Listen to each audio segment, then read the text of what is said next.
ہمیشہ آپ کی جوڈیشری استعمال ہوتی ہے، چاہے بھٹو صاحب کے خلاف چاہے نواز شریف کے خلاف۔ آپ کے لوگ ہی جب 2018 میں نواز شریف کو نائل کیا بیٹے کی تنخواہ نہ لینے پر، تو یہی آپ کے دوست ہی ڈانس کر رہے تھے اور چور ڈکیت کے نعرے لگا رہے تھے۔ اس وقت جنرل باجوہ کروا رہے تھے، تو آج آپ کیا سمجھتے ہیں کون ہے؟ ایک بات آپ کو بتا دوں، نواز شریف مجھے یہ بتائیں آج ایون فیلڈ اپارٹمنٹ جس میں وہ بیٹھے ہوئے ہیں وہ کس کا ہے؟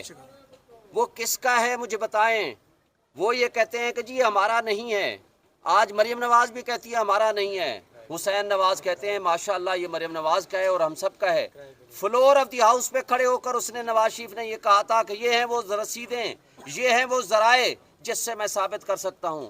بھائی عدالت میں جب ہم گئے ہیں، ہم نے کہا ہے ہمیں گواہ پیش کرنے دو، وہ کہتے ہیں آپ کو آپ کے گواہ بھی پیش نہیں کرنے دیں گے۔ بھائی یہ دوہرا معیار ہے۔ نواز شریف کے خلاف اگر مقدمات بنے تو کیا پاناما سکینڈل جب آیا تھا کیا یہ پی ٹی آئی نے چلایا تھا؟ یہ پاناما سکینڈل انٹرنیشنل لیول پہ آیا جس کے ذریعے ان کی آف شور کمپنیز کا پتہ چلا۔ یہ عمران خان اور جماعت اسلامی بالکل درخواست گزار تھے، ہم اس کی تحقیقات چاہتے تھے اور تحقیقات ہوئی۔ آج بھی سن لیں آپ بھی، جو اس وقت سٹنگ پرائم منسٹر تھا اس کے خلاف جو پروسیڈنگز تھیں آئین اور قانون کے مطابق ہوئیں، اور سپریم کورٹ نے وہ میٹر جی آئی ٹی کے ذریعے نیب کورٹ میں بھیجا جس میں اس وقت وہ سزا یافتہ ہیں۔ آج وہ 4 سال سے بھاگے ہوئے ہیں۔ اس بھاگے ہوئے بھگوڑے کو اور کنوکٹڈ کو اور ایبسکانڈر کو چاہیے کہ آپ کا سگا بھائی پرائم منسٹر ہے، اسٹیبلشمنٹ کے ساتھ آپ کی دوستی ہے۔ آج آپ ووٹ کو عزت دو کے نعرے کو دفن کر چکے ہو۔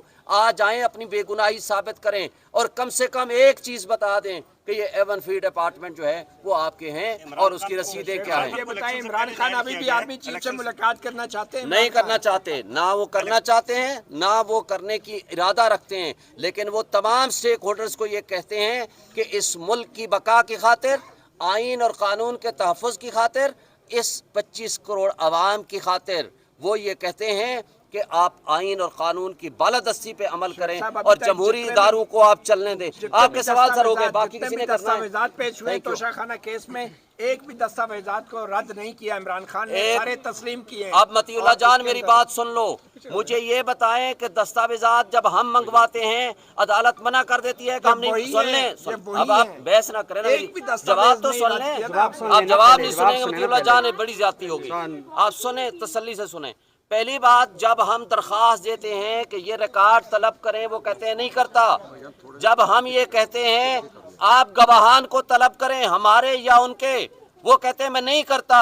میں الیکشن کمیشن کے صرف دو وہ بھی سلیکٹڈ، ہم صرف اس کے اوپر الائے کریں گے اور کوئی ایویڈنس میں نہیں آنے دوں گا۔ جب ہم سنیں، ایک دستاویز آپ بتا سکتے ہیں جو جھوٹی ہے؟ کوئی ایک دستاویز جو توشہ خانہ کیس میں جھوٹی ثابت ہوئی ہے، کوئی ایک دستاویز بتا مطیع اللہ جان ٹوٹل کیس یہ ہے، آپ سمجھ لو پہلے۔ کوئی ایک دستاویز بتا دیں ہے کہ نہیں ہے؟ اب آپ جعلی ہے، آپ بحث پر در بحث آپ کرو کہہ گے۔ دینا کوئی جعلی ہے دستاویز جو میں یہ بات کہتا ہوں کہ جو مجرم ہیں جنہوں نے خلاف ضابطہ گاڑیاں لی ہیں وہ اس وقت حکومت دے دی، جو اس وقت قانون قاعدے کے مطابق ٹیکس اتھارٹیز کے پاس سارا